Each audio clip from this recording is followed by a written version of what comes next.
rósmarín kjúklingur með bökuðu smælki og villisveppasósu. Já, ég kannski ekki kokkurinn á þessu heimili en ég gríp stundum í sleifina. En ég myndi segja að kona mín væri aðal.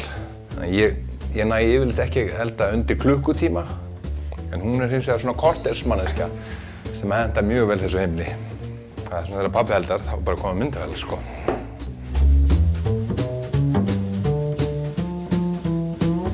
Hérna, smá olíu og salti. Vilt þú setja smá salt? Já. Og nutta það hérna yfir. Viltu það svona yfir? Já, þú líka.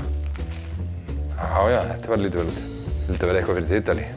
Finnst þér ekki vel á þetta, Guðmundur? Já.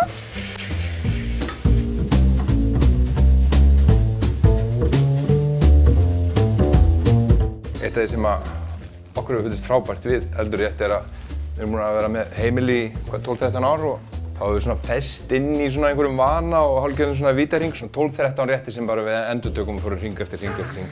Að vera með Eldurrétt, það brýtur okkur út úr þeim vítahring og förum svona út fyrir hefðirnar okkar sem er dásamlegt. Setjum ég hérna steinseljunni hérna yfir, strá hérna yfir.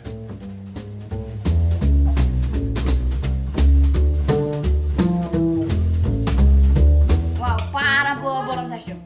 Þessi er frekar einmana hérna. Pabbi, þessi hérna kjúli er frekar einmana. Já, það er fínt, það er. Ég svona persónulega með þessi nýársheit, þá er ég eiginlega ég fór í svona vegferð út til að laga svefninn, þá er ég búinn að taka koffín og nikotín og alkóhól. Þannig að það er eiginlega ekkert eftir. Ég er bara svona, það er bara eiginlega að halda þessu áfram.